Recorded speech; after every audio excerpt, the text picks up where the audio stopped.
بسم اللہ الرحمن الرحیم الہاکم التکاثر حتی زرتم المقابر کلا سوف تعلمون ثم کلا سوف تعلمون کلا لو تعلمون علم الیقین لترون الجحیم ثم لترونها عین الیقین ثم لتسألن یومئذ عن النعیم۔ بنو سائم اور بنو عبد مناف دو قبیلے آپس میں اس بات پر الجھ پڑے کہ ہم میں سے مال کس کے پاس زیادہ ہے، افراد کس کے پاس زیادہ ہیں اور عزت کس کی زیادہ ہے۔ اس سلسلے کے اندر انہوں نے اپنے افراد کی کثرت، اولاد کی کثرت اور مال کی کثرت کو بیان کرنا شروع کیا، حتیٰ کہ جو لوگ فوت ہو گئے تھے ان کی قبروں کو بھی گننا شروع کر دیا، تاکہ ہم یہ ثابت کر سکیں کہ ہمارے قبیلے کے افراد دوسرے قبیلے کے افراد سے زیادہ ہیں۔ تو اللہ تعالیٰ نے سورہ تکاثر نازل فرمائی،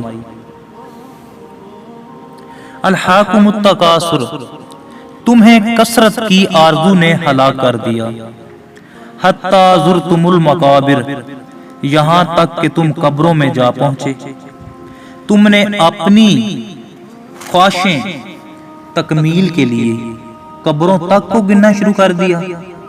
یہ ہے اس کا شان نزول۔ شیخ عبدالعزیز محدث دہلوی اور دیگر ائمہ تفسیر نے بیان کیا ہے، اور یہ سورت بہت سے اقوال کے مطابق سورت مکی ہے، لیکن اس میں انسان کی عمومی رویے کو بیان کیا گیا ہے۔ عمومی رویہ کیا ہے؟ انسان اپنی ساری زندگی اسی ادھیڑ پن میں گزار دیتا ہے کہ میرے پاس مال ہو، دولت ہو، شہرت ہو، بس ایسی ادھیڑ پن میں وہ زندگی گزارتا رہتا ہے۔ ایک زمانہ تھا جس کی اولاد زیادہ ہوتی تھی معاشرے میں اس کو معزز سمجھا جاتا تھا، تو عرب کثیر تعداد میں شادیاں کرتے تھے۔ اسلام نے اس کی حد بندی کی ہے، 4 سے زیادہ شادیاں کوئی شخص نہ کرے، تو وہ اس تفاخر کے لیے اور اپنی اولاد کی کثرت کے لیے ایسا کرتے تھے۔ بلکہ جس دور میں سے ہم گزر رہے ہیں، اس سے قبل دولت کی بنیاد پر عزتوں کا قد ناپا جاتا رہا ہے۔ جس کے پاس دولت زیادہ ہے وہ معزز ٹھہرتا ہے، اور جس کے پاس دولت نہیں ہے، چاہے اس بیچارے کے پاس بے پناہ صلاحیتیں ہوں، زمانے میں اسے کوئی نہیں پوچھتا۔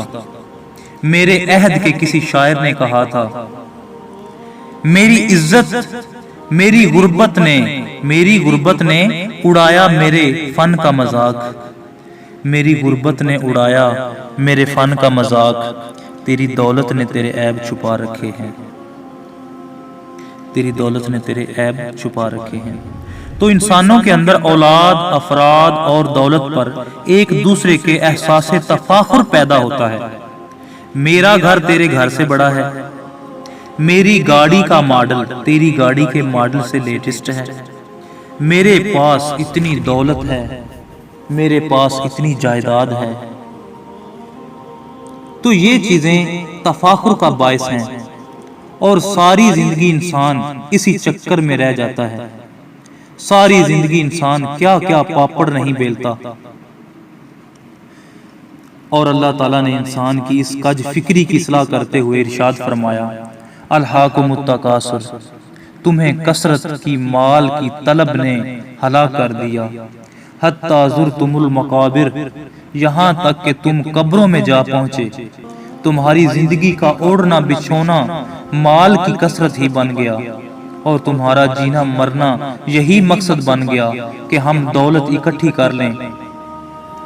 زندگی کا اصل مقصد جو ہے وہ تمہاری نظروں سے اوجھل ہو گیا۔ حضرت عبداللہ بن عباس رضی اللہ تعالیٰ عنہ فرماتے ہیں کہ لاحد سے مراد وہ چیز ہے جو مقصد حقیقی سے انسان کو انسان کی نظر کو ہٹا دیتی ہے۔ دولت کو جمع کرنے کی آرزو ہے، یہ وہ کام ہے جس نے انسان کو اس کے اصل مقصد سے ہٹا دیا۔ انسان کا اصل مقصد کیا تھا؟ اللہ قرآن مجید میں فرماتا ہے، ہم نے جن و انس کو اس لیے پیدا کیا کہ وہ میری عبادت کریں۔ ہم نے یہاں آ کر رب کا قرب حاصل کرنا تھا، اگر وہ نہیں کیا تو کچھ بھی نہیں کیا۔ اللہ فرماتا ہے، جو اس دنیا میں اندھا رہا کل قیامت کے دن بھی اندھا اٹھایا جائے گا۔ اب اس سے مراد ان آنکھوں کی بے نوری نہیں ہے، دل کی بے نوری ہے۔ اس لیے اقبال نے کہا تھا، دلے بینا بینا کر قلب خدا سے، کہ آنکھ کا نور دل کا نور نہیں۔ تو دل کا نور حاصل کرنا چاہتا تھا، ہم نے یہاں آ کر، لیکن ہم کس چکر میں پڑ گئے؟ ہمیں تو دل کا نور حاصل کرنا چاہیے تھا نا، لیکن ہم کس چکر میں پڑ گئے؟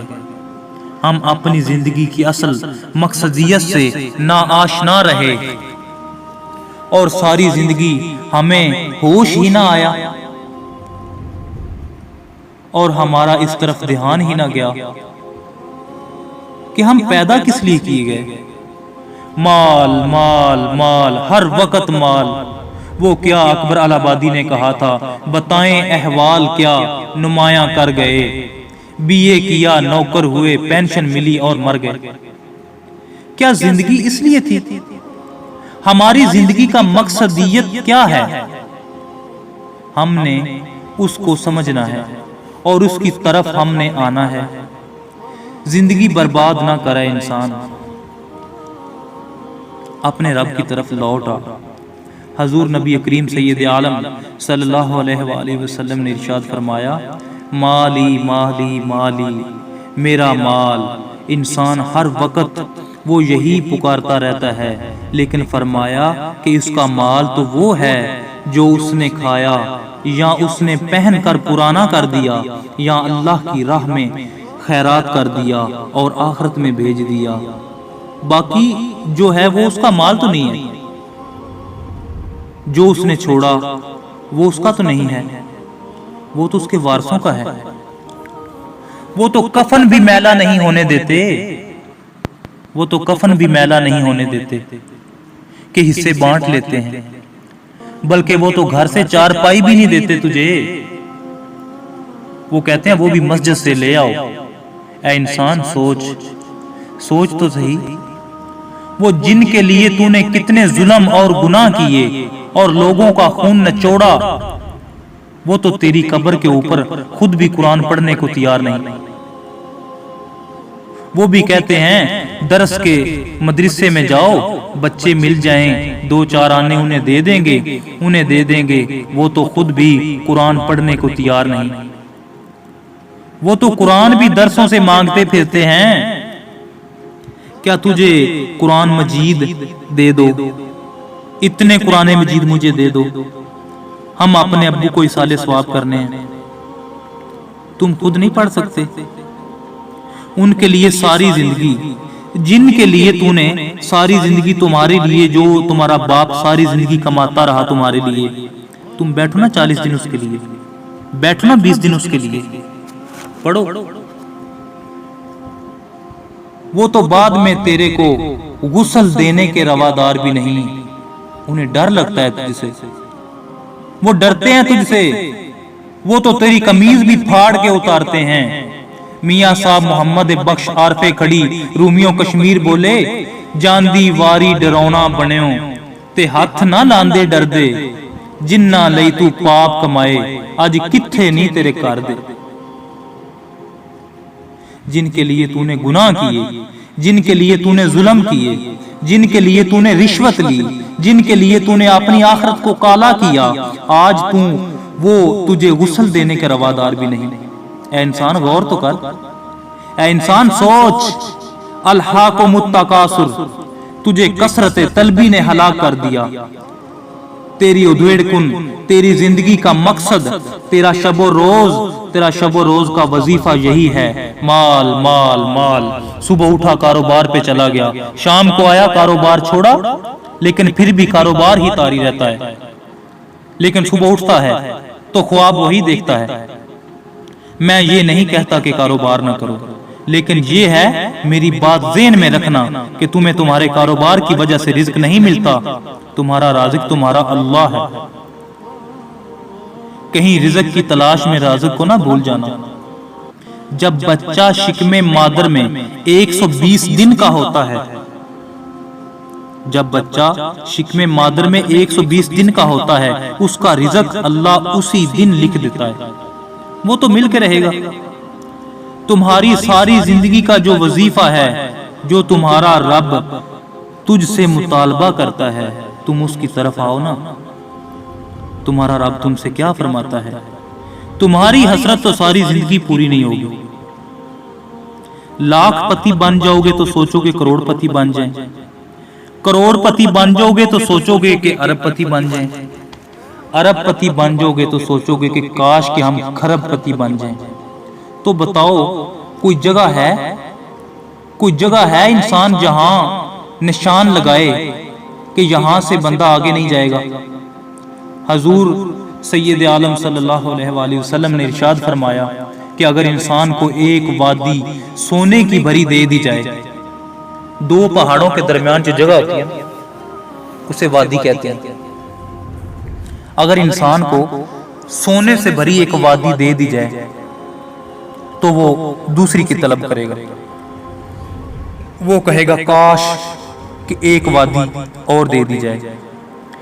امام بخاری نے کتاب الرقات کے اندر ایک حدیث نقل کی ہے، وہ کہتے ہیں کہ انسان کو اگر دو وادی سونے کی بھری دے دی جائے نا، وہ تیسری کی آرزو بھی کرے گا، یعنی اس کا پیٹ نہیں بھرتا، اس کی آنکھ نہیں بھرتی۔ شیخ سعدی فرماتے ہیں پیٹ تو بھر جاتا ہے لیکن اس کی آنکھ نہیں بھرتی۔ میرے حضور صلی اللہ علیہ وآلہ وسلم نے ارشاد فرمایا بے شک غنا تو دل کا غنا ہے، اللہ جس کو غنی کر دے چاہے اس کے پاس کچھ بھی نہ ہو، چاہے اس کے پاس کچھ بھی نہ ہو تو وہ پھر بھی غنی ہوتا ہے، اور جس کا دل غنی نہیں ہے وہ کروڑ پتی کھرب پتی بھی ہو جائے نفس کی کمینگی نہیں جاتی۔ اس لیے یہ انسان کہتا ہے مجھے اور ملے، مجھے اور ملے، ساری زندگی کہتا ہے مال مال مال، میرا مال میرا مال، لیکن اس کا یہ پیٹ بھرتا نہیں ہے۔ پیٹ تو بھر جاتا ہے لیکن اس کی آنکھ نہیں بھرتی، اور ساری زندگی اسی طلب میں گزار دیتا ہے۔ ارشاد فرمایا الہاکم التکاثر، تمہیں کثرت طلبی نے ہلاک کر دیا، حتی زرتم المقابر، یہاں تک کہ تم قبروں میں جا پہنچے، تم قبروں کا رزق بن گئے، تم قبروں کا رزق بن گئے۔ تمہارا رب کچھ یوں یہاں فرماتا ہے، امام ترمذی نے حدیث نقل کی ہے کہ روزانہ قبر پکارتی ہے انسان کو، انا بیت الغربہ، انا بیت التراب، او انسان میں تنہائی کا گھر ہوں، میں کیڑے مکوڑوں کا گھر ہوں، میں مٹی کا گھر ہوں۔ روزانہ قبر انسان کو پکارتی ہے، اور بندہ ہے کہ غافل ہے، وہ مٹی کے پیٹ پہ ایسے چلتا رہتا ہے اور ساری زندگی گزار دیتا ہے۔ جب موت آتی ہے تو اس وقت ہاتھ ملتا ہے، لیکن اس وقت ہاتھ ملنے سے کیا فائدہ؟ اس وقت ہاتھ ملنے سے کیا فائدہ؟ قبل اس سے کہ وہ وقت آئے، وہ وقت آئے، ابھی اپنی زندگی کو اچھائی کا، نیکی کا حسن اور جمال دے دو۔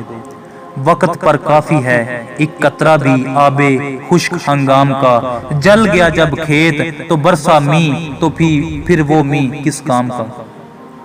وہ کس کام کا؟ پھر ہاتھ ملنے سے کیا فائدہ کہ جب کچھ پلے ہی نہ رہا؟ آنکھیں اس وقت کھلیں گی جب آنکھیں بند ہو جائیں گی، لیکن اس وقت کیا فائدہ؟ کچھ فائدہ نہیں ہوگا۔ کاش کہ ہم آنکھیں بند ہونے سے پہلے ہی کھول لیں اور دیکھیں کہ ہماری زندگی کس طرح گزر رہی ہے، کہ ہم زندگی کو کس طرح گزار رہے ہیں۔ قیامت کے دن لوگ کہیں گے ہاں اس کتاب کو کیا ہو گیا، ہائے اس کتاب کو کیا ہوگا، اس نے چھوٹی بڑی سب بات لکھ دی، اس نے سب کچھ ہی لکھ دیا۔ آج لے ان کی پناہ، آج مدد مانگ ان سے، کل قیامت کو نہ مانیں گے اگر مان گئے آج۔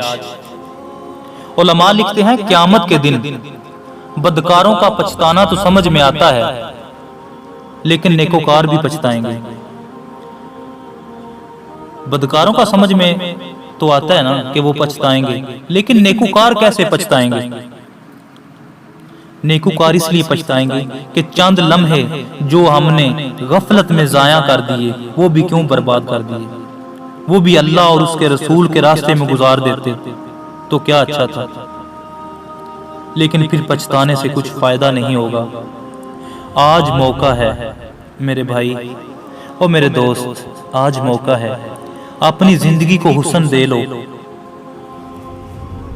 اپنی زندگی کو حسن دے لو، نیکی کا حسن دو، اچھائی دو۔ لا ترون الجحیم، اللہ کہتا ہے تم ضرور ضرور جہنم کو دیکھ کر رہو گے۔ اب وقت آئے گا کہ تم جہنم کو دیکھو گے، کافر بھی دیکھے گا اور مومن بھی دیکھے گا۔ کافر دیکھے گا کہ اس میں رہے گا، اور مومن بھی دیکھے گا اس کو۔ مومن پل صراط سے ضرور گزرے گا، کوئی بجلی کی رفتار سے گزر جائے گا، کوئی گھوڑے کی رفتار سے گزر جائے گا، کوئی جیسے انسان دوڑ کے گزرتا ہے ایسے گزر جائے گا، اور کوئی ایسے گزرے گا جیسے پیدل رفتار چلتے ہیں۔ تو جہنم کو ایک بار سب نے دیکھنا ہے، اللہ تعالیٰ سب کو دکھائے گا۔ بلکہ ایک حدیث میں آتا ہے جس کو بھی اللہ جہنم میں بھیجے گا اسے جنت ضرور دکھائے گا، تاکہ اسے پتا چلے کہ جنت کی قدر و قیمت کیا ہے۔ اور جس کو جنت میں بھیجے گا اسے جہنم ضرور دکھائے گا، تاکہ وہ دیکھ لے اگر میں نیکی کی راہ میں چلتا تھا تو یہ باغ میرے لیے ہے۔ اس کی حسرت اور عذاب بڑھ جائے گا، جہنمی کی حسرت اور عذاب بڑھ جائے گا اس کے دیکھنے سے۔ اور کہا ثم لترون الجحیم، تم ضرور ضرور جہنم کو دیکھو گے۔ ثم لترونها عین الیقین، اس کو یقینی آنکھ سے دیکھ لو گے، تمہیں یقین ہو جائے گا واقعہ جو ہمارا رب ہم سے کہتا تھا وہ سب کچھ موجود ہے۔ قبل اس سے کہ وہ وقت آئے تو اپنی زندگی کو اچھائی کا حسن دیں، اپنی زندگی کو اچھائی کا حسن دیں۔